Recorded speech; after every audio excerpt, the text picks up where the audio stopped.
Martin Macdonald, the man, the myth, the legend. How are you doing, sir?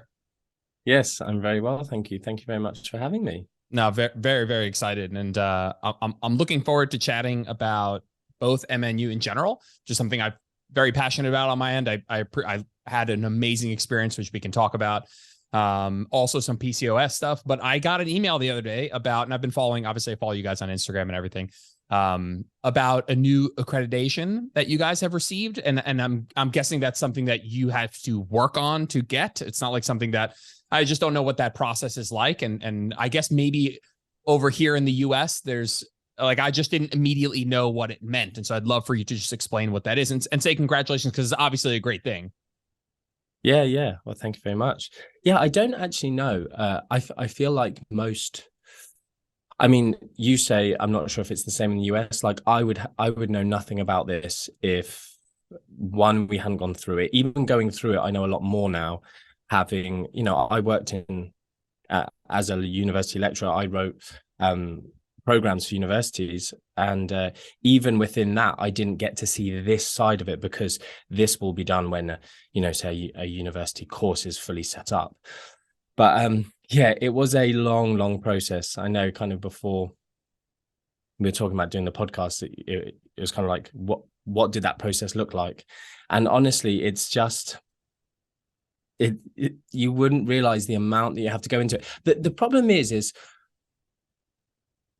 it makes it sound something like, so we now have government recognition, the course is recognized, it's mapped against the good thing for me. The really good thing for me is people are able to understand it broadly internationally, because very often people will say, well, what is it? What do I get from it?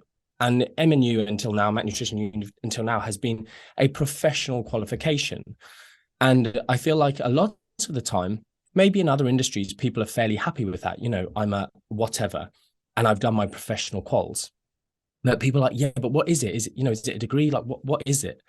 And so there's been a level of, for me, that was never a goal, but lots of people said, oh, thanks so much, because in my country now it's much easier for, say, employers or academic institutions. It's set at this level.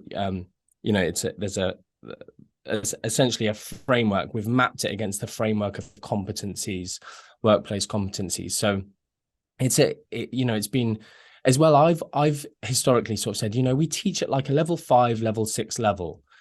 And that's, and I even think level 7, because I've done, the degrees, the masters, the postgraduates. I know what, and have employed many people who have done those. I know that our teaching, and this, you will know from what you've gone through, the way that referencing is used, the way that you're not just given information, you really have to take it, understand it, analyze it, synthesize almost new knowledge by applying it to a case study scenario. And so I know that those skills, so basically there's all these words like synthesize, critically analyze, critically evaluate.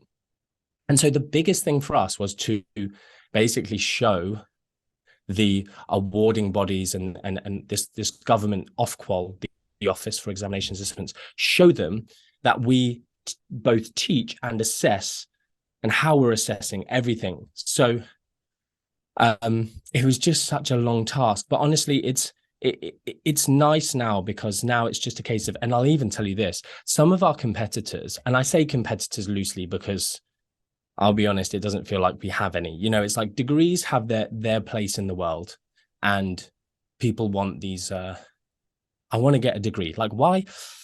Nobody really knows. And employers, everyone's kind of got one in, and degrees are almost just being given out now, because, especially in the UK, my lecturer friends are like, man, you're going to take over, because we're just having to hand out degrees now. You can't even fail a student because you look bad. These people are paying so much money. They're customers. They're no longer students, which is terrible if you think what it's supposed to signify. And but yeah, so our competitors, like I said loosely, it's just some of them will say, oh no, we're accredited. Oh, we've written a textbook. You get 2 textbooks when you do our course. I'm like, man, a textbook goes out of date the day you write it, because there's new research, there's new updates. and oh, we're a level 4 and we're a certificate and whatever. So we knew we were amazing. We've been running for 7 years. For me, the thing that I've always been most proud of is what it helps people do. And that's what an educator should really, lots of public speaker educators just try and impress people by making stuff complicated. And I always call this out in my talks. I say, who's been to see this guy talk? And they're like, put hands up. And how much of it did you understand? And, I'm looking directly in their eyes in the audience. So then they don't lie. They go, not a lot. And I'm like, would you go and see him again? They're like, yeah. And I'm like, why? I'm like, you think you're just going to passively absorb some kind of information? And half the time it's just, the reason they didn't understand is because it's made up BS. It's a personal trainer pretending to be an endocrinologist or whatever, like a Chinese medicine guru. And just non-applicable information, way too much on the science. And, as an educator, I'm like, what should I be trying to do? One, I want people to really be able to either get a job or create a career for themselves. But also a big part of it, and this is impossible to sell, but is the confidence that seems to come with the way we teach. And I kind of, there's a level of, I understand why people come away from it with more confidence, but I still can't quite tangibly explain how it happens. I understand that because we teach people not only facts, it's that whole give a man a fish. It's like, we don't just give you the fish. It's like, we teach you to fish research, perform fishing within the research to go on and understand new information, understand new claims, so that you don't become outdated in a few years, because now there's this whole new trend of continuous blood glucose monitoring, the gut microbiome stuff that people are cashing in on and misleading clients. And yet our students are able to look at the research and go, I'm not sure they can make those claims in that way because I learned this. And, you've seen it. We build from the ground up. Modules 1 and 2 really, really give you this ability to then look at the advanced nutritional concepts, the advanced research, the cutting edge stuff, and then onto, obviously the very specific performance goals and some of the clinical considerations, PCOS being one that we'll discuss today.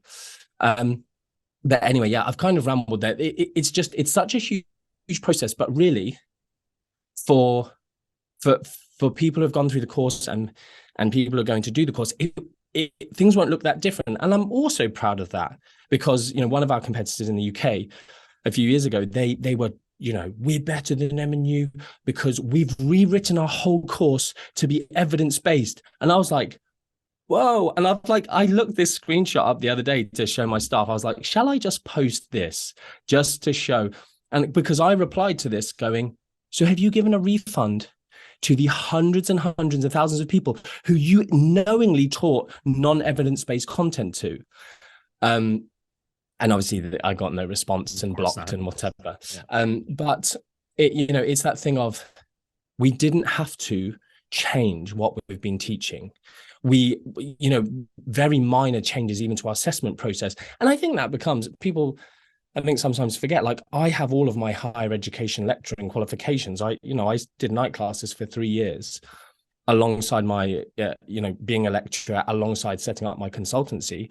And there is some science or best practice with regards to teaching and the way you assess and differentiated learning. And we put that all into MNU. So, we created a product, a course that I'm so, so proud of.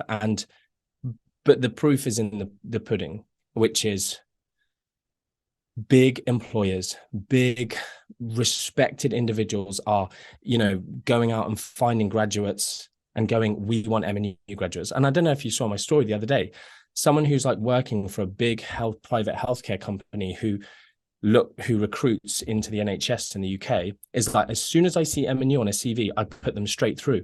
And I was like, what? Like I screenshotted that, sent it to our staff WhatsApp. I was like, how cool is this? Because it's just one of those stories.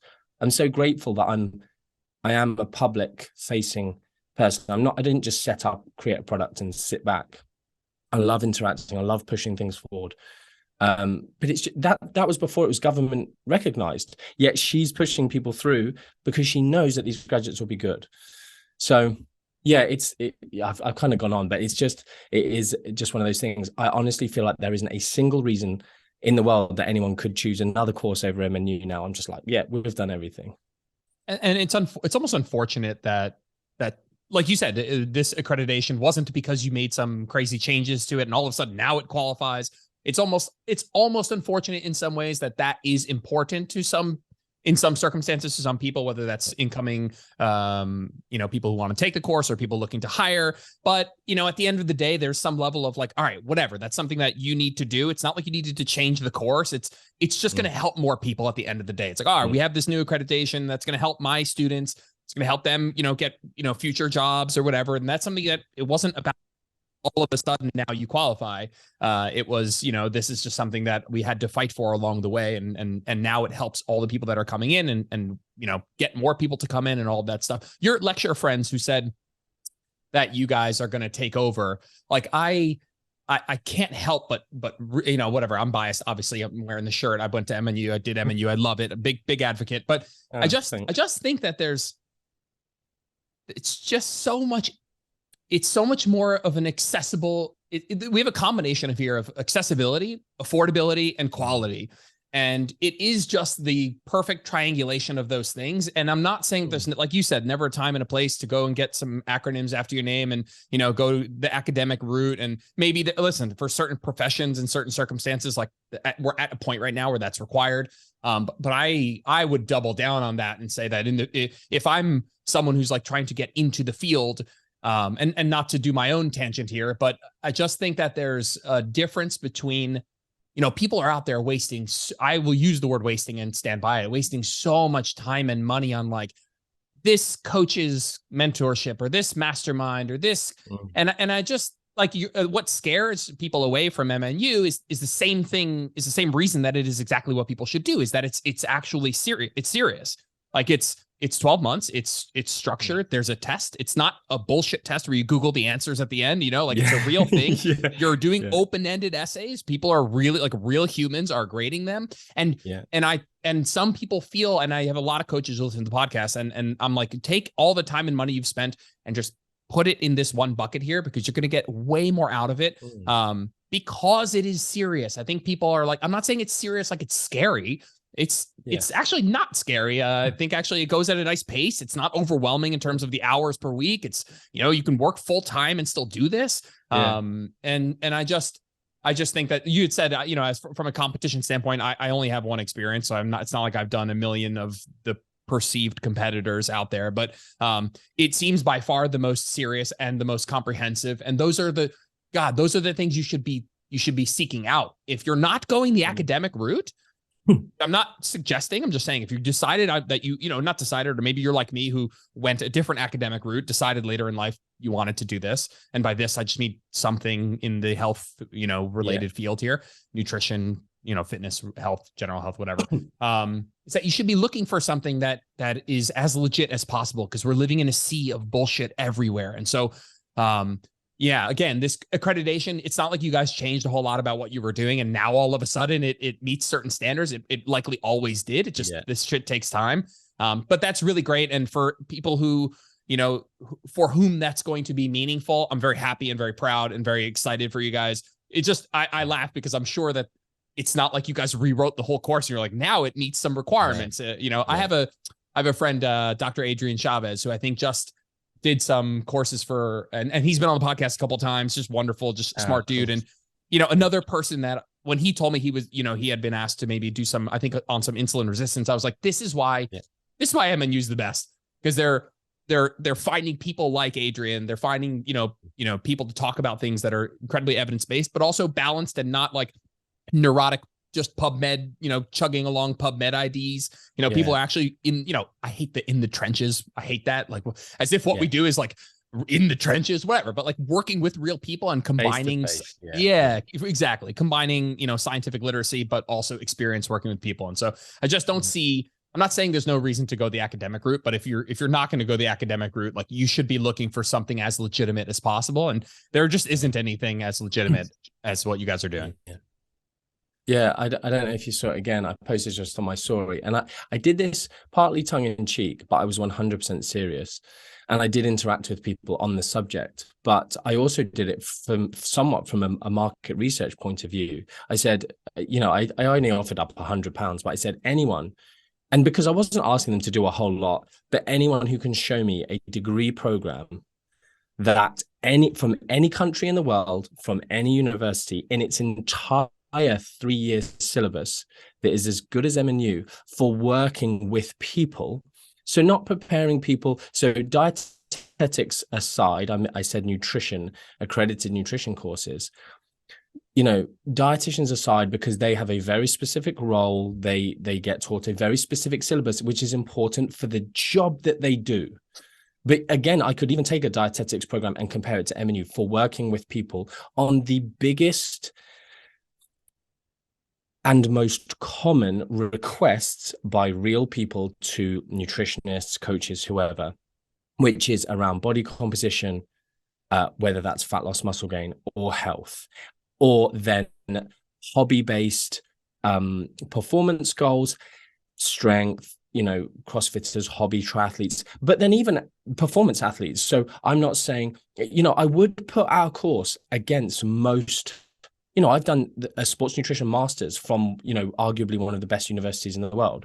And I know what gets taught in MNU, and the stuff we put in MNU was from both my master's and the more current up-to-date literature, which again, we have this ability to stay very, very up to date and update things. And like you said, with bringing people like Adrian in, very contemporary issues, we just have this flexibility, which when you talked about accessibility and cost, like a lot of what we're amazing for, I'm not saying I'm brilliant.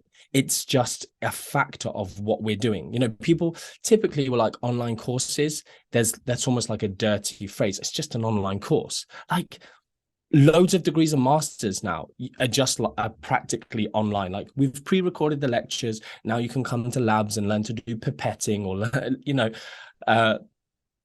to do a VO2 max or whatever. And but then it's still just this online learning. And again, you want tutor support. Someone, one of these lecturers said to me, often the lecturers that you'll get are not even the ones that are passionate about the practitioner stuff. They love research, they're good at research, but they're not necessarily the guys who you should be learning from. They're not necessarily the best. And, not even saying that I'm the best nutritionist, but I have a very long career doing what people want to go and do as a result of the course. Likewise, with all of our registered nutritionists, registered dietitians, and practitioners that we have bringing people along, you do get a good insight into things. And again, like for the specificity of the content, I asked that question, and really there was a few people that challenged it in very polite ways, and we had good discussions. And I said, as I understand it, this course teaches this. And they're like, yeah. And I was like, do you see how that's not actually overly helpful, or it's too specific, or it's too in depth? You go into the specific biochemical pathways around mitochondrial biogenesis and why these train low strategies. You don't need to know. If you're a geek, MNU gives you the pathway to go, here's your further reading. But we don't force people to do the further reading, and we don't force people to watch an hour lecture on these different things, because it's just a waste of your time as a practitioner. And loads of people are geeks, and I'm a geek, and we provide a platform for the geeks, but actually we stick true to the mission of there's only a set amount of time. And really most degrees, God, like you could do a 3-year degree in 1 year if you didn't do all the fluff that they just have to do to add it extra so that it's got the total learning hours sort of thing. But anyway, yeah. I'm very proud of this sort of, like you said, recognition, accreditation, and so it's exciting for the coming years. That you make a good point about this difference between like a width and depth, and so like how general and how specific on a single topic, because that is something that we on our end, like as practitioner, well, you as well, but as practitioners are always kind of wrestling between. It's like, how much does my client need to know about mitochondrial biogenesis? Like probably nothing. But how much do I enjoy learning about it? And what's my ability to balance my my enjoyment of learning more and more and more with the practical application of that stuff. And I feel like what you just said is actually a good point, that that was something that I found really great. If someone's like, hey, I don't need to know all of this super nerdy shit about these very in-depth, whatever scientific things that are just not actually practical when it comes to working with the human being. But there's a balance of, but we're going to give you enough, because you probably need to know just up to here to come back down and be able to work with a wide range of people, whether that's people with pregnancy, PCOS, some of the stuff we're going to talk about today, even some of the endurance and the body composition stuff. And that balance of getting that balance right, of how wide do we go? How general do we, how many different types of, people do we want our MNU graduates to be able to work with, versus how in depth do we need to go on all of that stuff? It's a delicate balance, because you're going to lose people with a lot of biochemistry, a lot of that stuff, but we need to find the right amount. And I don't want to speak as if I'm the portrait of what MNU is, because I'm sure every person who takes the course is different, but I am a minimalist at heart, and to do the least, not in the sense like lazy, but I want to know as much. I like learning for myself, very in-depth things, but I want to know what's the most practical. At what point is this actually going to be helpful for the person? What I want to be doing is actually helping the person in front of me. And so I want to take that information, make sure that it's practical. And so from speaking from someone like me, well, I'm a little bit of a nerd, but I'm not the sit at home, scour PubMed for 10 hours. Now I'll do some of my own, absolutely, investigation. I actually really liked the lectures, the modules on scientific literacy and looking up research and reading research and hierarchy of evidence and all that stuff. Incredibly important.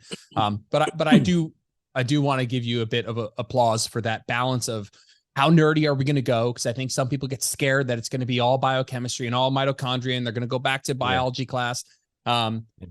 And some other people are going to think that they're not going to get enough of that. And I really feel like it's a good balance of not overwhelming you, making you think like you're going to be talking about the sodium potassium pump with your clients, but still giving you enough to have that sort of information that you can kind of continue to learn from. So I think that's really special. I'd be interested in a little bit of in the history of MNU. I know you guys are opening up enrollment pretty soon, in a couple of weeks. 4th of July. Yeah, for our September enrollment. Yeah. Amazing. I'd love to hear a little bit about how, I know that there'll be some overlapping information that we just talked about, but I'm curious how this came about. What was it in you that was like, yeah, this is what I need to do? Yeah. So it's funny. I won't go into loads and loads and loads of detail. On my podcast, I think episode 1 of my podcast, I ended up doing I can't remember how long it was, but it was like a 1 or 2 hour podcast or something, but explaining a lot of the basis of what happened. And there's other nuances and funny stories about we had a very successful, thriving consultancy, working with general population. We did a lot of corporate wellness. We had kind of ended up loads of public schools. Through my sort of performance nutrition work, I'd then done work with sort of academies, and then the word just got round. And for some reason, we kind of became this consultancy where all the public schools, just like up and down the country, miles away from us, were just asking us to come in and do young athlete programs with them. And then obviously we had our kind of professionally athletes that we're working with. And so basically what happened was, as you kind of probably know, I spend a fair amount of time on social media, call stuff out. I used to call stuff out a lot more. I had a lot more time to do it. Typically, I don't go out of my way to call people out. It's very much just passion-based. So I see something, I hate that they're lying or that they're misrepresenting something or they're disempowering people, and I just can't help myself, and I create content. And so obviously the more attention you give to social media, the more angry you get and the more you create. So that's why I do it less now, because I just don't have time to be on social media in the same way. But that's how it came about, was that I was criticizing so much of even the educators of nutritionists, criticizing I put on my story again, like the British Dietetics Association and some of their, really unethical industry ties. And the people who I see criticizing that these days are just like these zealots, these like, the government is trying to kill us all. They're trying to keep us sick. So if you follow those recommendations, it's just the doctors, they want you to buy the drugs. Like, it's just, you know, those people. But the problem for me is these legitimate organizations give them something to grab onto. Like the in the UK, I believe it was the BDA in a while, they were literally sort of in bed with the Sugar Bureau. So the Sugar UK, essentially the propaganda organization for promoting the consumption of sugar. And there was lots of these different industry ties that led to just these weird ways that they wouldn't completely lie, but they would just dull down. It's just a conflict of interest. Everyone knows about conflict of interest, but yet these professional bodies were doing this. And again, talking about public health nutrition messages as though they were designed for individual messaging. And so, and even things like the, RDA back then of protein of 0.8, essentially talking about something like that as though that was an optimal amount. That's what we should be advising. But we all know that that was never created as a tool to prescribe individualized advice. So calling stuff like that out and calling out the fact that just people were coming out of nutrition degrees and masters and just not knowing what they needed to know. And so, as someone who, I got plenty of stuff wrong, but I at least was always trying to learn and better myself. And I wasn't just relying on my degree. And I was just a geek 24/7 my entire life. I was a very narrow personality person. But it's kind of, I guess, in a way why I became good at what I do to some extent.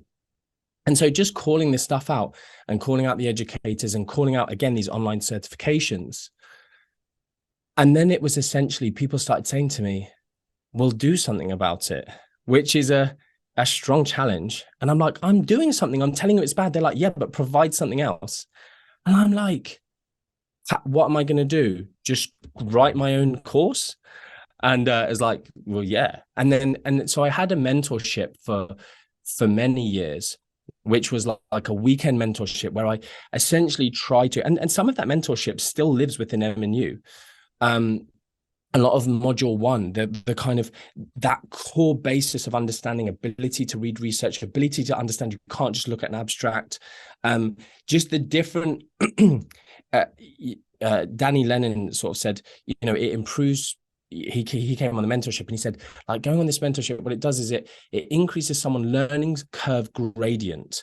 So they're just able to get to the right answer quicker. And so basically, yeah, we obviously had a few hundred people who had gone through that over the years, and they said, look, create something longer term. And so it was like, oh, I'm going to write a 12-week course.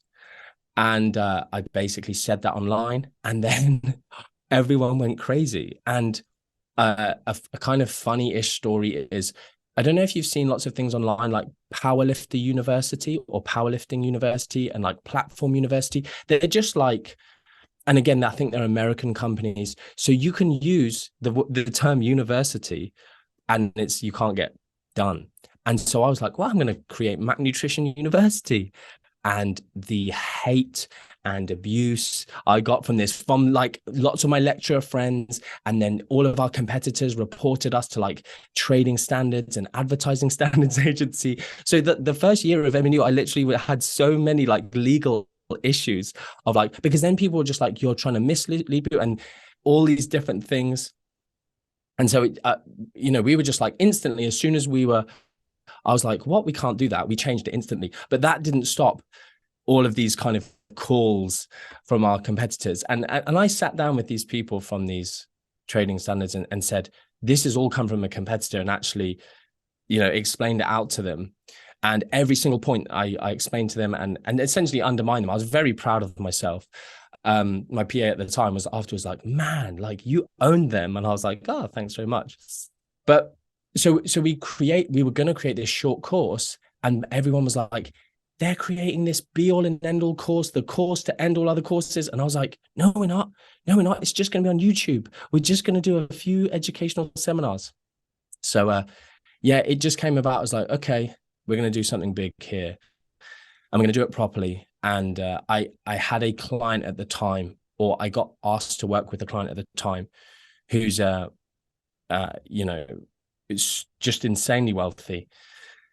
And I wasn't working with clients. And basically, as the story goes, he pretty much, I said, I can't work with you. I don't have time. I don't work with clients. And he said, and I said, and also it wouldn't make me happy. I said, working with clients, I love it, but when I can't give it my full headspace, I find it quite draining. And if I'm not doing a good job for you, I won't enjoy it. And then he said, well, how much is your happiness worth? And I was like, what a question.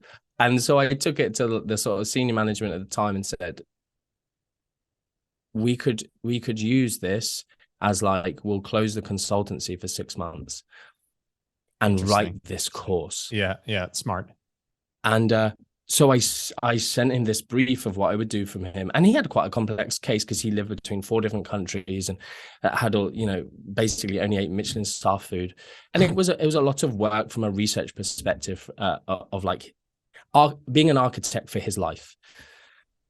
And I wrote this figure down, and he deposited the money in my account within an hour, all of it up front, bam, looked and sent me an email. Sounds good. Look forward to working with you. Thumbs up. Yeah. Like that was the full email. Like, looks good. I was like, oh my goodness.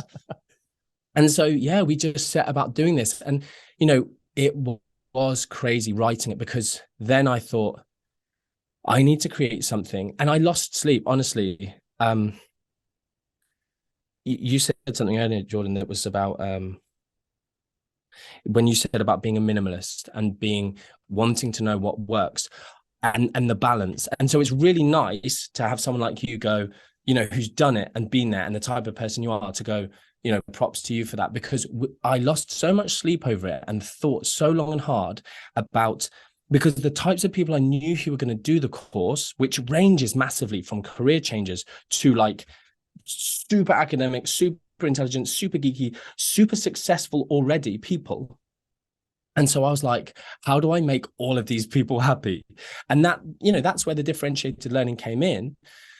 But every single lecture we would essentially, you know, write and then rewrite, and I'd have, you know, I'd present it to everyone, and then I'd get them to present it back to me, because I find when someone presents even my own stuff back to me, I'm much more critical.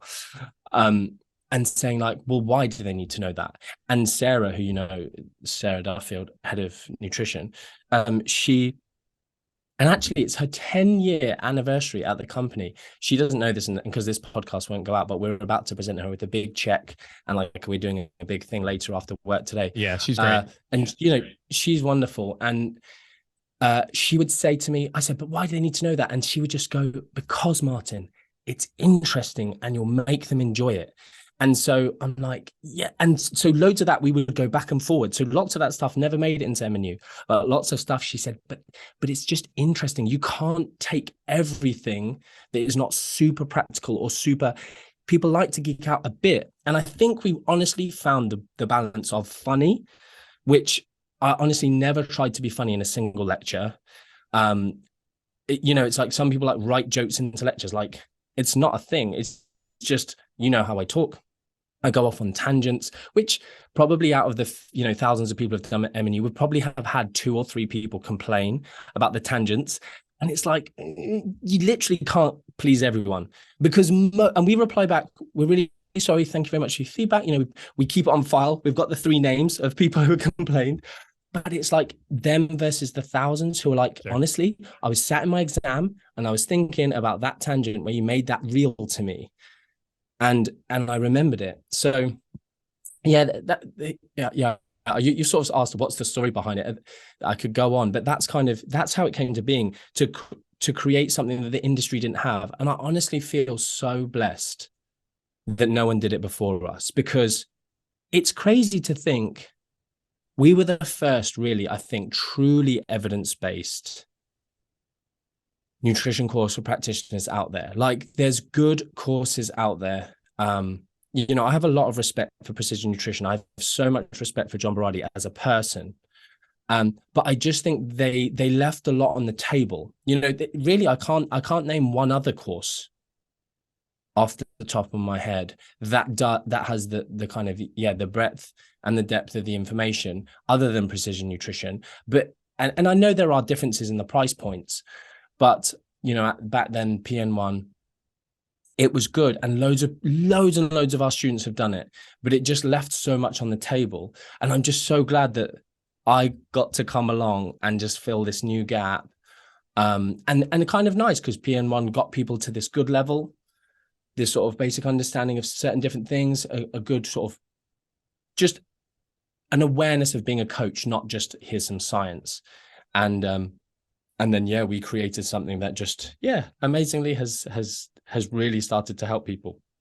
I think that the PN is probably the one that jumps to mind for me, just even in a conversation of like a similar type of thing. But the thing that I don't, again, this has been a very long time, and John Berardi's, I respect him a ton as a person as well. And I'm staring at the PN book on my bookshelf. And like you said, left a lot on the table. Listen, we're not going to, this isn't shitting on PN session, but there was I'll turn in, I'd rather talk about MNU, but is that there were a couple moments of bias in that course for me, sure, that really rubbed me the wrong way in terms of methodology of like how to approach, whether it's counting your calories or tracking macros, and there was I felt like that wasn't the kind of coach I wanted to be. I don't know if you guys do it on purpose or not, but there was an element of, hey, I don't want to tell you exactly what to do as if you have to use our method, as if we even have a method. And so, what I'd rather do is, hey, here's all of the tools, give you, sharpen your toolkit, all of that stuff. And it felt palpable. Like you could feel the lack of bias is an oxymoron. Everything we do has a bias, but it felt more like at the end of the day, I was going to make a decision about what I wanted to do. Whereas when I was taking PN, again, a decade ago, potentially, so a long time ago, it just felt like I was going to turn out the way they wanted me to, almost, into like, hey, this is how I'm going to move forward working with clients. Almost like they had an idea of what I would end up like, instead of when I was taking MNU, I just felt like I'm going to end up taking this information and kind of molding it to myself. I have a question. Listen, we've been here for 30 minutes talking about MNU. It's awesome. If there's a person listening and they're like, hey, this is super interesting, but could you talk just a little bit? We're going to talk about PCOS in a second, about what the structure is like. What are people committing to? And just like broad strokes. Hey, it's this many months. There's this sort of a test. You do this sort of workflow from a week to week basis. Yeah. So essentially it's, like I said, we have enrollments opening in July, and we take that pre-enrollment process properly. We have a very low bar, I think, but we do have a bar for prerequisite kind of requirements. So again, people can contact us. I won't go into that now. And just because we wanted, again, for people to have some level of, I didn't want career changers who were just, this is the first nutrition thing they've done. Because when you come out of the end of MNU after 1 year, I do think there's also a lot of, you probably heard me mention this thing like metacognition. It's like thinking about thinking. There's lots of nutrition and coaching and working with people where you just need to think and think and think. And almost, I use that term mental masturbation, as much as I use that in like a negative of like, that's just mental masturbation. Like you don't need to think about that. You just overcomplicating it. There is a level of just, do overcomplicate it for yourself. Unless it starts causing negative consequences of like, oh, Martin, I'm so confused about the lecture because I thought this and this and this and this. And it's like, stop thinking about that. You don't need to understand like those biochemical pathways. Yeah, but how does the brain talk to the gut? And how's a nerve made? It's like, you don't need to know that. I don't even know that. I can't explain that to you in a simple sense. So, it's kind of like, we wanted people just to think about people and come up, like you said, with some sets of values around working with people and those sorts of things. And then the lectures, obviously, as you know, it's 1 or 2 lectures, depending on whether we've split it into 2 parts per week. And, I always make this joke, week one, the homeworks are optional.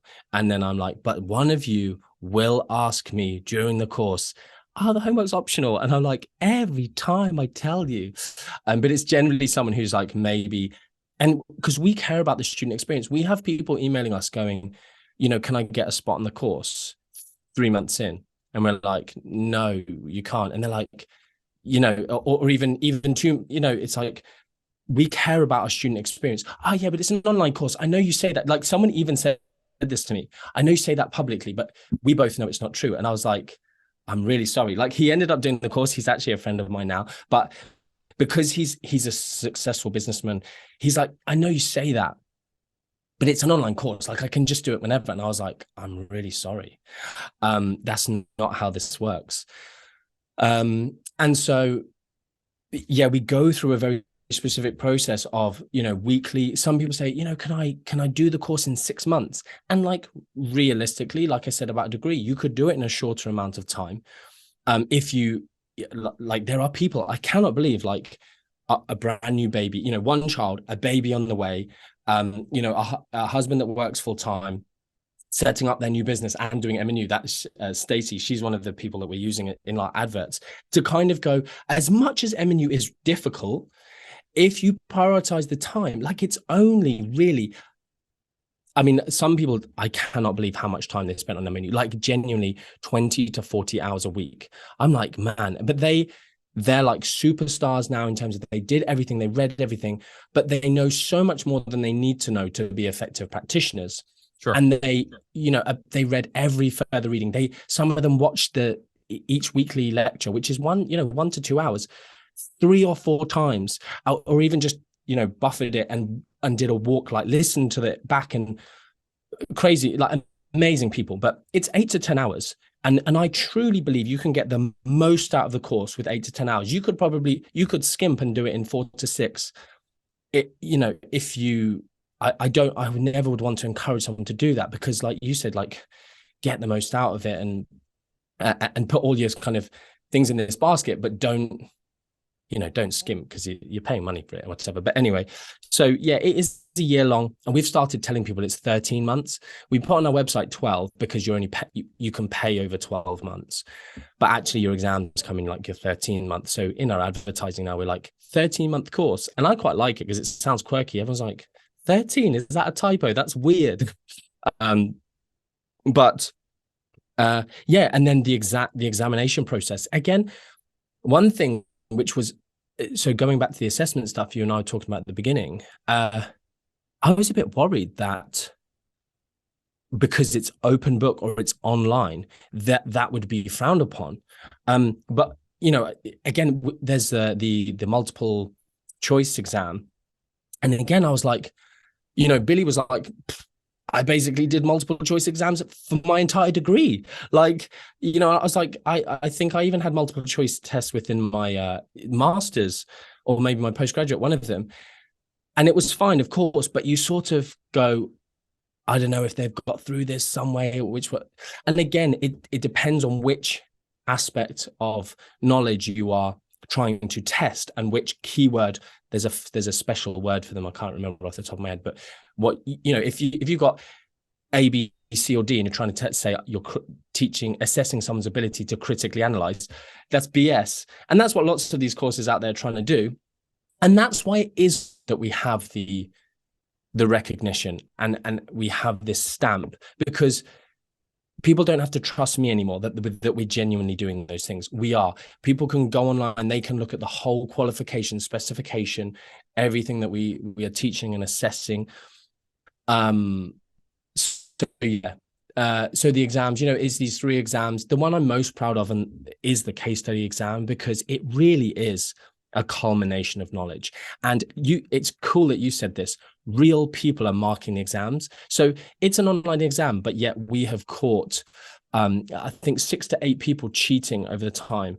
And I think people just don't realize. And genuinely, most of them, bar maybe one, were like, you know what? They didn't really engage with the course fully, but I think they were like, I didn't realize how serious you were. I didn't realize, like, we're sat there as assessors, I don't do the marking. I have to stay sort of out of it, because I obviously, as a stakeholder, I could be seen as cheating or whatever, or like, oh yeah, you pay me money and I'll do whatever. So I stay out of it. But essentially, the assessor is sitting there marking and double marking, and we pick this stuff up, like identical things wrong and identical, like it's not just a computer. This isn't just people don't care. Like, I am not going to say this because it would cause big legal issues, but there are big qualifications that, you know, some of the qualifications people contact me going, this is as good as your course.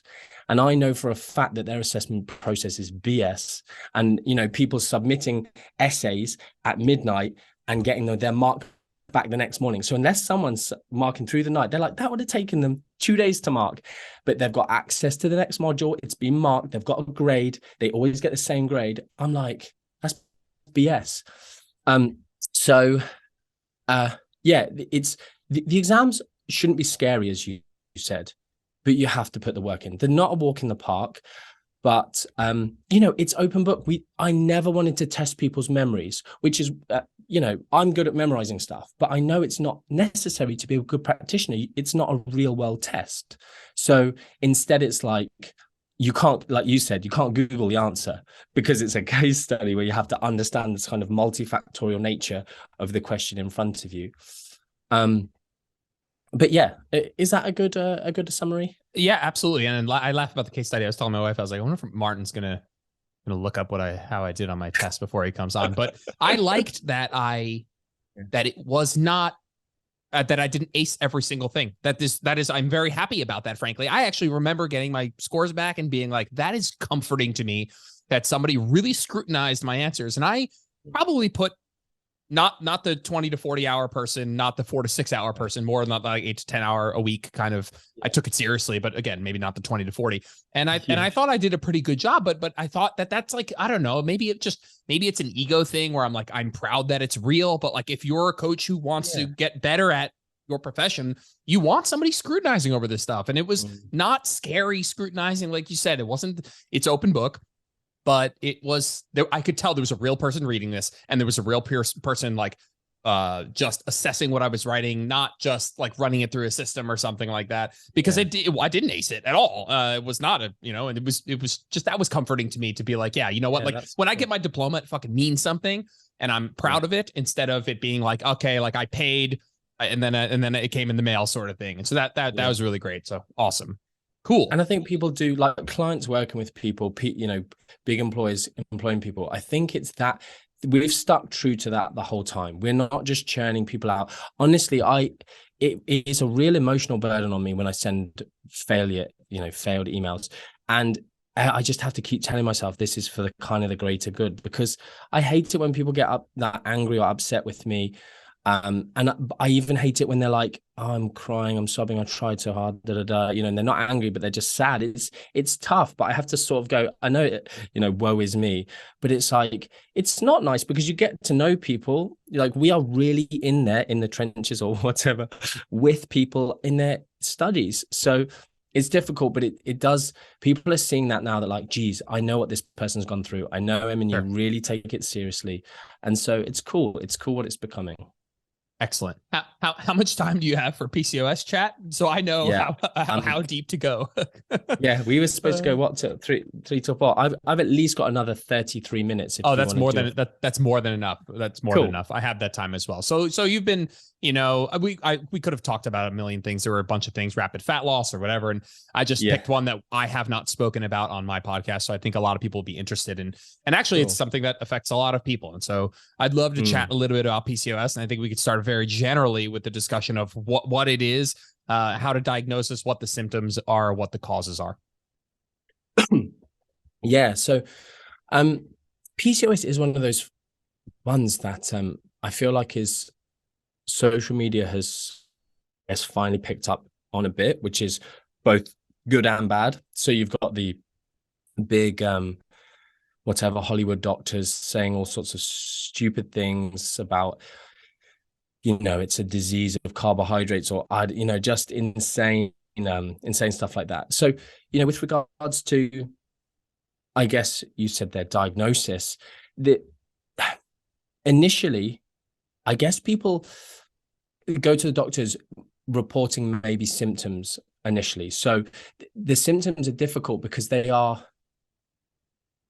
it could be a number of things. So it usually is around maybe fertility issues or maybe just ovulation issues. So that's one of the diagnostic criteria. So our diagnostic criteria, once someone, I guess, gets into the medical system, is ovulation issues. So maybe a full loss of their period, amenorrhea, or at least multiple missed periods. And then maybe through some blood tests, we then look to see, is there hyperandrogenism? So essentially, it's this elevation of these androgens, testosterone being the most obvious one. And within the diagnosis, so I typically talk about the Rotterdam criteria, which is, it's just that a nice diagram that you can show to see how things cross over. And it's a way that we can start discussing maybe even, because if you just class every woman with PCOS as the same, there's actually differences with some similarities. So the other one is then through scans, we can see if someone has cysts on their ovaries, so polycystic. So the syndrome is when you have two or more of those three, at least when using the Rotterdam criteria. The symptoms then also, if we talk about the cause, because I wish I had, I'm kind of sorry I didn't, looked up, Mark Hyman got really called out on this. Lots of the PCOS educators, he did he essentially, it's what I said there, something about PCOS is just caused by eating too many carbs.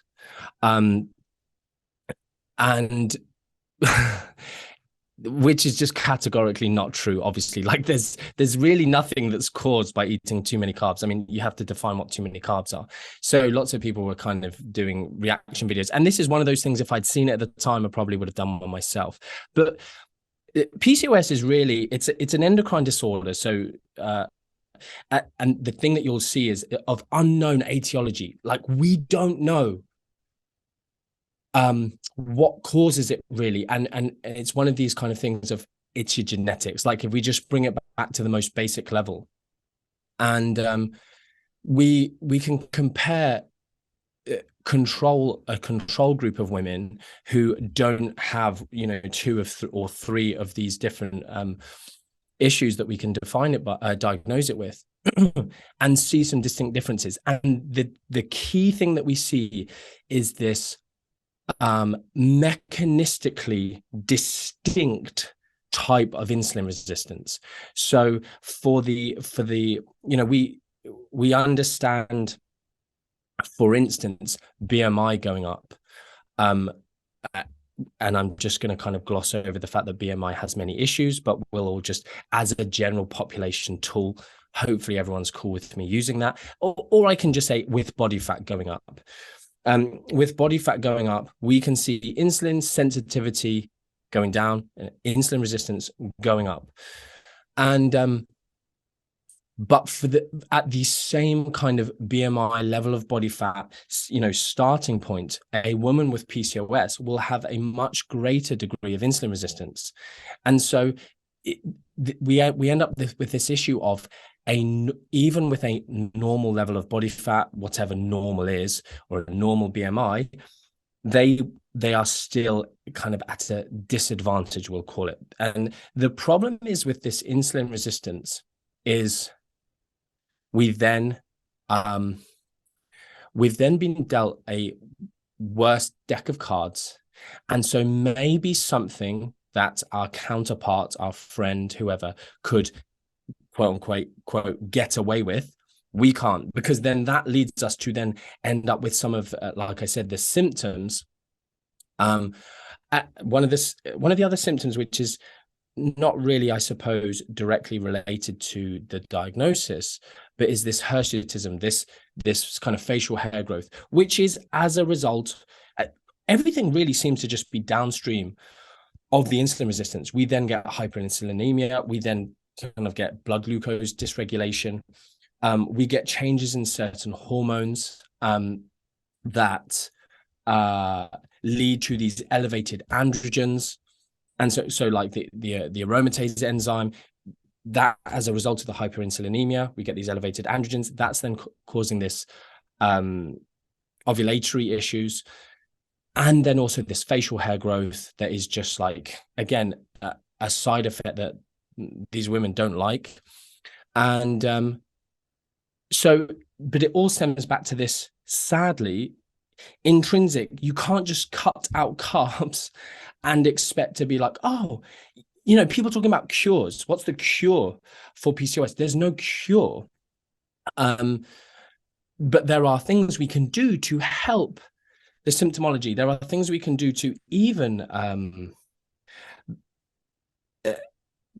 undermine some of, I guess, the negative health outcomes that might come along with it. Because again, if we're discussing really this insulin resistance, which gets worse as, if we're inactive and we eat too much, that our body fat goes up, as happens with lots of the population because of A, their genetics, B, the kind of obesogenic environment that we all live in. And, the people who aren't blessed with sort of just this ability to live in that environment and not be too badly affected by it. There's lots of discussion around personal responsibility and like, oh, you should just be more committed. And, if you just sucked it up and wanted it enough. And it's like, what a load of rubbish. There are definitely elements of that. Don't get me wrong. There are elements of like, we have to get that point. I can't remember who I heard say this the other day. They just said a lot of the time it's just people just get sick and tired of the status quo and they just decide to make that change. And it links to some of the kind of identity-based behavior change stuff I talk about on MNU. It's like you just decide that you don't want to be that person anymore, as opposed to just hating yourself into change, which typically doesn't work.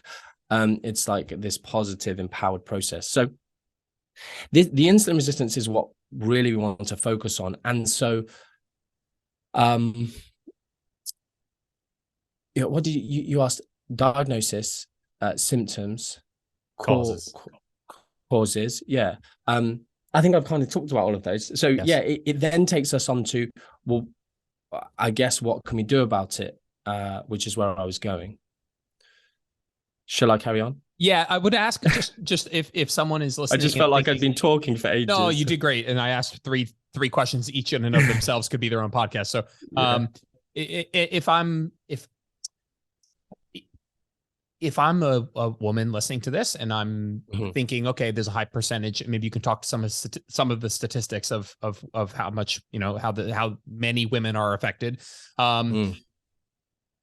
What are the triggers for me to decide to go and see if that's the case? And I know you mentioned what the symptoms would be. Okay, if I'm experiencing, do people don't experience in a phenotypical way of like, oh, I feel insulin resistant, and so they're like, okay, I'm struggling with weight loss. That might be something, or I'm getting some of this facial hair stuff. Those are things that I can actually see and feel. Are there other signs of like, oh, maybe I should potentially go and see and get some tests done, see if I'm I have PCOS? Yeah, that's an interesting question. So typically there aren't many, which is interesting that you've kind of asked that question. It's made my mind think, because what we have is, it's a bit like that thing, when you Google a symptom or like people, it's like, I'm either dying or I've got trapped wind. Like, yeah. It's like, yeah. You can go anywhere with the symptoms. So there are so many things with like reproductive, metabolic, psychological symptoms and byproducts of this insulin resistance. And again, if it's been augmented by our lifestyle. So we've already got this so it's intrinsic insulin resistance, it's typically called in a lot of the research that you might read. And then so as opposed to this like obesity related extrinsic insulin resistance, So lots of the stuff that we would see as a result, it's like, so mood disturbances, typically, to answer your question very clearly, if someone has kind of unexplained ovulatory issues, so certainly amenorrhea, and I think a lot of people will go for that. Again, facial hair growth. When we start talking about, okay, is there an appetite dysregulation? Now, in the research, we do see some hints of appetite dysregulation in PCOS. I couldn't tell you how much I side with that being sort of a chicken and egg scenario, whether we're really getting as a result of certain different things ending up in a scenario where, okay, appetite's become an issue. So, whether it's like reverse causation we're talking about there. So yep. the scenario really is ovulation and then facial hair growth. And those are the only two that are on top of that. Like there's even, cardiovascular disease risk factors are a big area of research within the PCOS population. It kind of annoys me. So I did my clinical nutrition research project around PCOS because of personal family circumstances. And weirdly, I don't know if you know this, I didn't know at the time that my clinical nutrition lecturer was a published researcher. Like she had done her PhD in PCOS and then had continued her research. So it was what was amazing. I've got so much respect for her because I read the research and was quoting, it was only then when I started quoting her, I was like, oh shit, oh my goodness. Like I had no idea. I just picked this because I was allowed to. And I ended up really critiquing lots of her work and her colleagues' work. And, I think people like this do exist. I guess I would like to say that I would be one of them. But I gave sound reasoning why I disagreed with some of what they were saying. And I ended up getting a good mark. That's kind of what I'm coming to here. But so that's where my initial real interest in PCOS came around, and then ended up helping lots of people and have just been interested in it now for, I guess a decade and a half. And, some of the stuff that I've been paying attention to, will most certainly talk about supplements quickly, I imagine. I went from, that's interesting, but way too early days. But then paying attention to that for maybe 8 to 12 years, I was like, without a doubt, I'm going to put my, nail my colors to the mast on this one.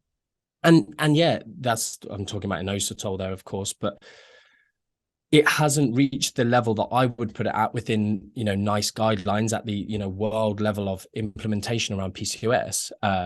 But I really, really think it will. And I guess the impact I feel like my publicity around inositol has had, and the way the industry has taken that, and, people are now quoting it, across the industry now for all of their PCOS clients, is a big one. And it seems to just be having this tremendous impact. But sorry, going back to your question, what can people listening go and get the testing? Honestly, the sad answer is there's not a lot. It's mainly menstrual cycle dysfunction, the hair growth, weight gain, anxiety, depression, a different set of health tests where maybe your coronary heart is, dyslipidemia, all of these things. None of them immediately make you go, sounds like PCOS to me. Really, because then you've got fibroids and like, it's, pain around the, ovary area in the body. It's just like, really, there needs to be something that makes you think something's not quite right here. I'll go and get these tests. Certainly, as soon as you start getting a scan and it's like, well, I've got cysts on my ovaries, well, then straight away you need to get the blood test to test for the hyperandrogenism. And you'll know probably birth control pills, sadly, kind of will mask one of those three. And also, maybe sadly, is often just like, oh, you've got PCOS. Take the pill and come back if you ever want to get pregnant, which is a big bugbear for the entire PCOS community. You'll never get a more angry mob than people who have dealt with that kind of lazy medical care, if I can even call it that. The pill is a whole nother rabbit hole to go down. My wife just came off the pill, and it's just like, the face you made, for people who are not watching on YouTube, the face you made when I asked you about like what like sort of experiences could a woman have that would alert her to like, oh, I need to go get this done. Like, you kind of made a face of like, well, there's a lot of like maybe stuff, and if you Google it, you might be dead, and you might have this, and you might have that, and so that is kind of one of the things where it's like, it's not like, oh, I have this exact thing, and then when I Google it, bang, there's PCOS. And so I'm not going to repeat everything you just said. It was eloquently put, although it's something that is a bit nondescript. It's a combination of some triangulation of a couple things that might be happening. If you are a person that you experienced some of those things, you go and get the test done. Maybe you have cysts on your ovaries, or you do the blood test for the hyperandrogenism, and you've kind of with your doctor, okay, it's PCOS. And some of the numbers that float around are somewhere in that like 5 to 10% of women. I don't know if you counter with that number. No. It's one of those numbers which I think that's probably what we say in around that figure in MNU, and it's one of those things where it's like, well, if it's underdiagnosed, it could be more, and there's also this level of what is it, subclinical,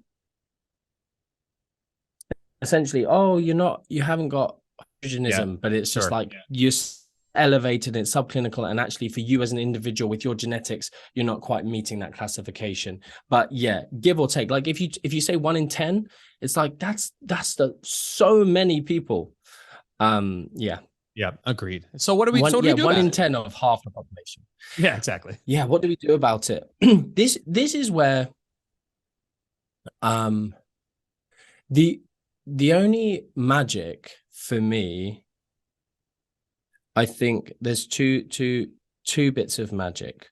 One is the magic that MNU gives people for all their clients, which is focusing on what matters. And my tour talks, the best feedback, and I go there going, everyone knows this stuff. This is just the basics. This is whatever. Like thousands of coaches, that like hundreds of people who have done MNU are coming to hear this talk, and I'm like, my talk is designed for the Gen Pop, but I say it in a different way, so that can be helpful. Like, I like listening to other good educators, because you're like, oh, that's a cool way of putting things, or oh, that's a cool analogy.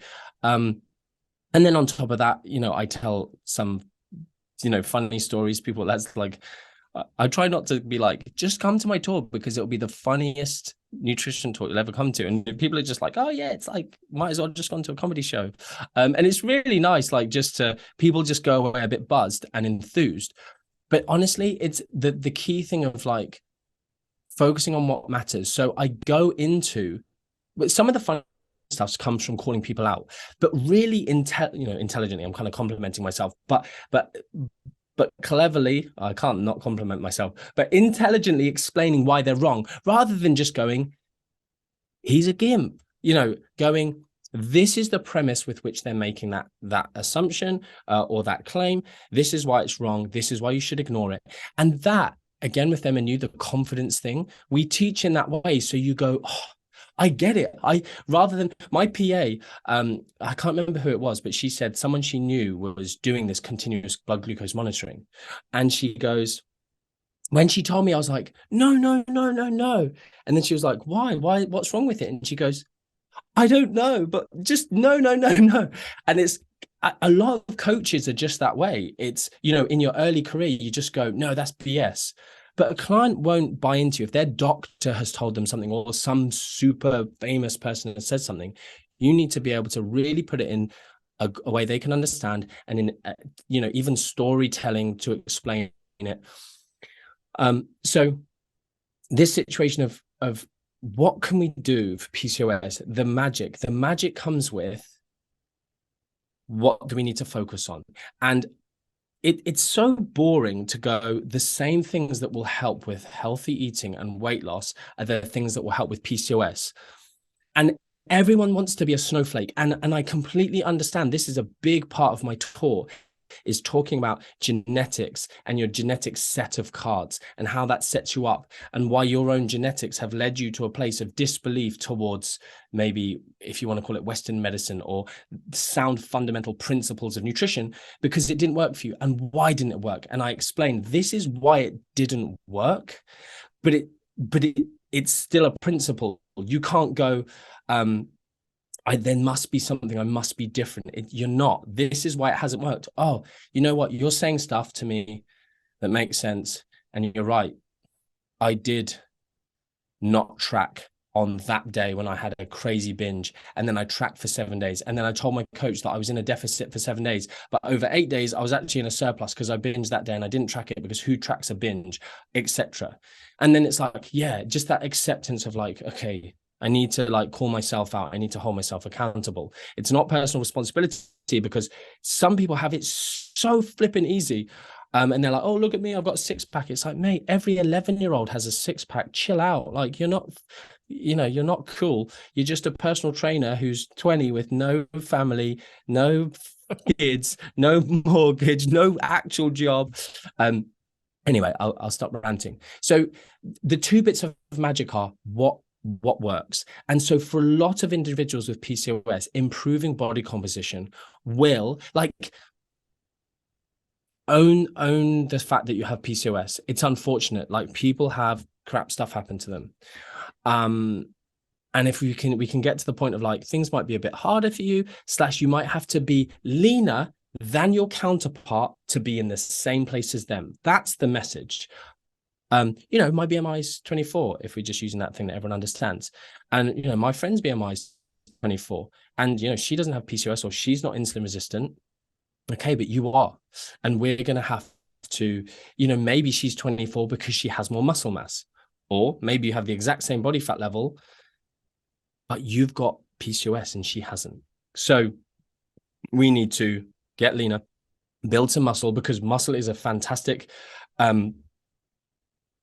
vesicle for disposing of glucose, and which is another thing that just over time with the whole, considering PCOS holistically, we do want to protect against these other kind of comorbidities of cardiovascular disease.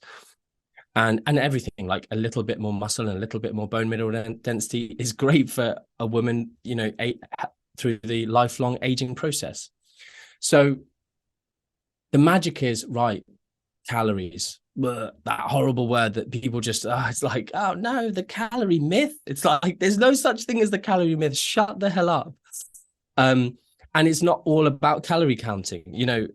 When you said earlier about MNU and like you were going to come away making your own decision, it's very much, we almost went into MNU going, we don't want to create calorie counters, the same way other courses have their method. And honestly, that's probably the biggest drawback of MNU from a business or financial or I understand what you mean. Satisfaction.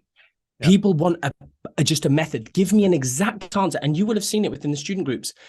I watched the lecture and I don't know exactly what I would say in this exact situation with this. And it's like, because there isn't an exact answer. There is actually a realm of movement for the client in terms of their adherence, that we can't even tell you if you're going to get plus or minus benefits. And so we didn't want to just create calorie counters, but we obviously did want to give people a profound understanding of energy balance, because it's so important with so many facets of health, so many areas of performance nutrition even. So yeah, understanding that energy balance equation. So this is where the boring bit of the magic comes in, of like, what do we want to focus on? Well, protein seems to be helpful. And so all of the key weight loss messages that typically an MNU graduate and MNU certified nutritionist would be talking to you about, of like the boring, healthy eating stuff, the behaviors around that will help you with weight maintenance. And obviously, like you said at the beginning, we could have talked about aggressive dieting, because that's something that everyone always talks to me about, but picking your appropriate strategy for fat loss, and being able to maintain that fat loss, because that will that's this thing of like, cut carbs. If you cut carbs, your blood glucose will go down. And in this study where they cut carbs, HbA1c was a bit better in the low carb group versus the low fat group. Okay, but let's measure insulin sensitivity in a weight loss trial. Like, insulin resistance in the long term is a factor of this kind of cellular energy excess. And so you can't really get away, you're keto and this person's low fat vegan macrobiotic diet, and you're doing this and you're getting the same results. Like, you're not better because you're keto and you're not better because you're vegan. It's really this factor of, I hate to say it, but an energy deficit. So, and a reduction of body fat. And again, like I said, increasing muscle mass can be great for this. And there's other small behaviors we can do. Get rid of smoking, appropriate sleep, and all the other holistic stuff we do around as practitioners, hopefully around stress management, and these kind of end up feeding back into adherence to the process that we want to do. So yeah, that's where the magic is of like, okay, we want to just overall eat better. So just to say it very clearly for people, low fat, or if we moderate, I don't really like the word, but essentially we reduce carbohydrate intake or we reduce fat intake, it doesn't seem to make a big difference. Like, I would typically err on the side of caution of, like, we do see tiny little benefits, like small but statistically significant, in maybe some of the blood lipid profiles or certain markers with moderating carbohydrate intake. But we're talking like I'm trying to think of the exact figure, but it's like 48% of energy from carbohydrate. Like, that's half your diet from carbs. It's so many carbs. It's not low carb, but obviously they were talking about reducing carbs, but it was reducing from like 60 to 48, not to 5 or 10%, not to less than 25 grams of carbs a day. But yes, and at the end of the day, moving towards what everyone should be moving people towards from a health perspective, which is just a mostly non-processed diet. So trying to get away from the stuff that most people who care about their health try to just be careful with their intake of these super highly palatable foods, junk foods, low nutrient density foods. So that will have if you can stick to that and do that, and find what works for you with regards to your preferences. So that there's little, I can't remember, McLean, actually, that's the author, I believe, McLean 2013, that's coming into my mind. You can fact check me, Jordan. But essentially looking at a low carbohydrates, they stratified participants by insulin resistant status, and essentially found just slightly greater adherence only in the insulin resistant group and only with low carbohydrate intake. But again, it's just like, there's so much that goes into a human that, like, talking about preferences, talking about the sustainability of what they're doing, that it just rubs out these tiny differences between things. So the final bit of magic is just then it's the supplements, because it's the only thing that is like, I wouldn't tell someone without PCOS, like vitamin D status, great. That's just an across the board thing. But again, if someone had PCOS, I'd be like, let's just make sure vitamin D is right, because there's some potential links there. And I'd be like, what's your oily fish intake like? Right, you at the same BMI, you have greater level of insulin resistance. Well, I'm not going to assume that a standard amount of EPA and DHA, these helpful omega-3 essential fatty acids, that you can just exist within the realm. So we're going to make sure that you are at the top end of what we think is a good intake. And I've got a good Instagram post that people can go and look at on, just, I think if you type Martin Macdonald PCOS supplements, it'll come up. The two things, one is inositol, and if you Google Martin Macdonald inositol, an article or an email I sent out, I've published online somewhere, and I think it pops up. The only thing that is like a Jordan Lips exclusive is I would probably increase my recommendations of L-carnitine now. Now, L-carnitine's still like way down the pecking order of how effective. Like inositol how it works mechanistically, the way it improves the signaling, and the amount of research we have on inositol and PCOS, and you can use PCOS with other like pharmaceutical interventions like metformin, which is commonly used. They work by different mechanisms. And again, especially in the realm of fertility, if someone has got PCOS and they're trying to get pregnant and they're trying to improve their menstrual cycle, like inositol just massive impacts, and time and time again just showing these profound positive effects. But the recommendations around L-carnitine and as well as N-acetylcysteine, which lots of MNU students who work with people with PCOS like will just slide into my DMs, Martin, N-acetylcysteine, and I'm just like, lol. I know the question already. I don't know. I have read the research you're probably about to copy and paste into my DMs.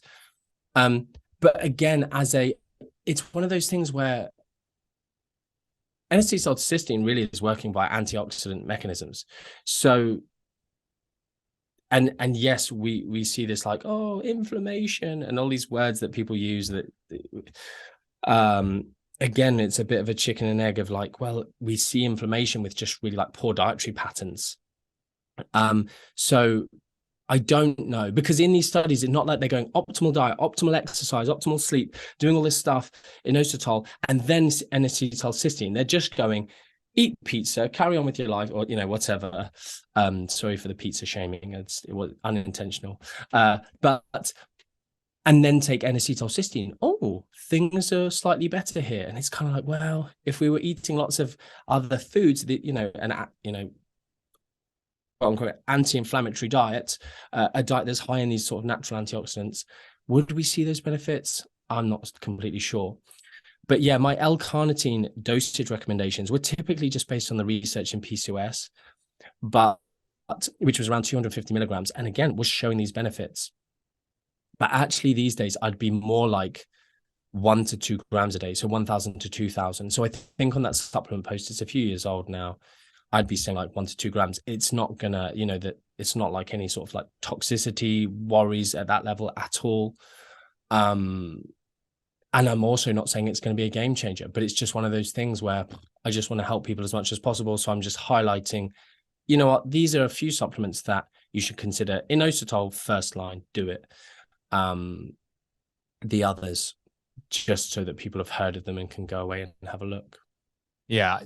I know I want to be respectful of your time, but to crudely attempt to summarize any of that wonderful knowledge would be that there's just like a list of things that maybe almost all across the board our net kind of way to think about what to do now is just a little bit of an extra emphasis on a lot of things that kind of we already not should be doing, but we already kind of know to be a healthy person. Let's say potential improvements in body composition, improvement in muscle growth, eat more protein. You maybe need to be a little bit leaner to achieve the same health status as somebody else. And then when we're talking about supplements, it's not that it's the same that you would think about supplements for a regular person, but you might benefit more from them, not in a gross manner, like you're going to benefit more, but you might be at need for a little bit of extra help more than somebody else would be.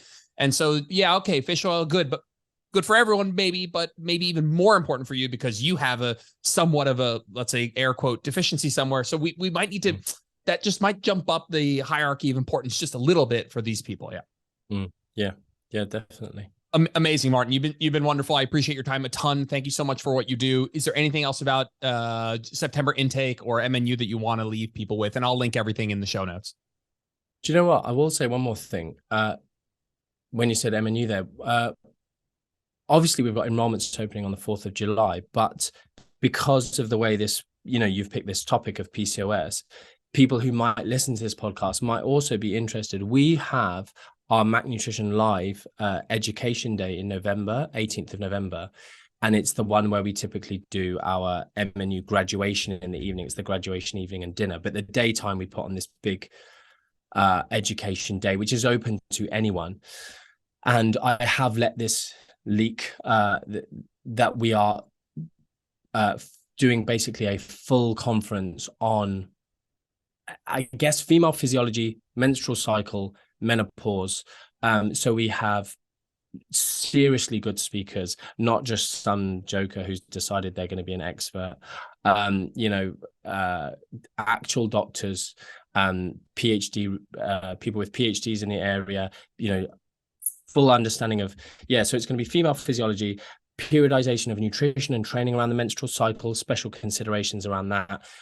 Again, menopause, my DMs, anytime I put a question box on Instagram, just menopause, so many questions. I've seen so many people trying to touch on menopause that maybe shouldn't, or maybe don't have quite the understanding. They've just kind of Googled or Wikipedia'd it and written a little post, and cool to create awareness, but people want some of again, it's that thing. What should I focus on? What, that sort of thing. So 18th of November, a full day on that. So if people, again, are interested in this sort of, PCOS area, they might really be interested in some of that. So that's the only other thing that we haven't mentioned that I thought would be nice to give a little plug. Obviously, I'm on Instagram as Martin Nutrition. I spend a lot of time there giving sort of free advice, interacting with people as much as I can in my spare time. So if people want to ask me about that, or just go and watch out for when I do some announcements. And the other thing is actually we for your listeners, because it was so nice to talk so much about MNU, we've actually again, like a little exclusive, I won't be saying this anywhere else, but we've created a little code, which if you don't mind putting in the show notes, but it's essentially just LIPS 90. We just going to give people 90% off the enrollment fee of MNU as just like you listen to this podcast, here's a nice little gesture. You made it to the end. Here's what you get. That's a good shout, actually. Other than that, no, those are the main places people can find me. And my podcast, Not Another Nutrition Podcast, if people do like listening to the way I talk. I'll let you go in a sec, but some on your podcast on that topic, some of my favorite content is some of the parenting content, some of the it's not like you're like pretending to be some parenting guru, but the blend of nutrition and parenting as I begin that part of my life is something that I really have been following more people and trying to just figure out what sorts of, it's got to be difficult. I don't even pretend to have an idea of how difficult it's going to be. I've had a good friend, Jordan Syed, come on, recently became a father, and just talk about some of that stuff around, it's a difficult thing, whatever. Parenting is difficult. And so how are you managing nutrition and your words and bringing, everyone wants to bring up their kids with a healthy relationship with their body and food. And, you've put out some really, really great content on that and other things in terms of parenting, but I quite like that a lot. So thank you. I should do more of that. There's a few things that even just parenting non-nutrition, which I call them wisdom episodes, and that always feels funny, like, no wise man would call himself wise, but just personal wisdom or experience episodes where I'm not going to give you a reference, but things that change the game for me as in a weird way, I've become a parent influencer, which I never meant to do, but I'm just a very proactive kind of parenting on purpose type thing, and some like even little parenting courses I went on just changed some stuff for me in terms of behavior, discipline, and I think my children are phenomenal, and I often think just because I'm a natural educator, I love educating, I did these things and it really had these profound effects on my children that are super positive, and it just meant that I might have been lucky in certain ways, but when people go, oh, you're so lucky, your children, I'm like, I'm not lucky. I that's on purpose. That's by design. I have, done the short-term sacrifice for the long-term gain. And then the nutrition stuff on top of that. I should. And I thank you for this kind of the encouragement and the nice words, because there are things I haven't done on there with regards to the weaning process. And I guess the public health messaging around feeding babies versus maybe a slightly more evidence-based, pragmatic discussion of, on an individual level, taking privilege out of the equation, because I am abundantly aware that some people don't have the privilege that others do and the financial ability to do X, Y, Z. But that doesn't mean you shouldn't be, providing for your family as well as you can, just because, no one else gets to, eat this particular food. We have to rely on that because it's cheap. But there are certain things that I just think even people who are in a situation where they could not just rely on, industry formulations, let's say, as opposed to something else. So thanks for encouragement. I will get on and maybe do some more of that, and then send it to Jordan as well, because obviously I watch his content. I'm such a baby fan, so I'm like, anyone who posts their babies, I love how unapologetic he is with it. I've very much been the same. I've had people say, I'm not a baby person, I just switch off when you put your babies on your stories, and I'm like, cool, I get it, I 100% get it, I don't care, but cool. So yeah, thank you, I've really enjoyed this. Thanks a lot, Martin. I appreciate it. I'll put everything in the show notes. I'll tag you in everything, and thank you for everything. Good luck with the new enrollment this year. Have a good day. Yeah, thanks so much, Jordan.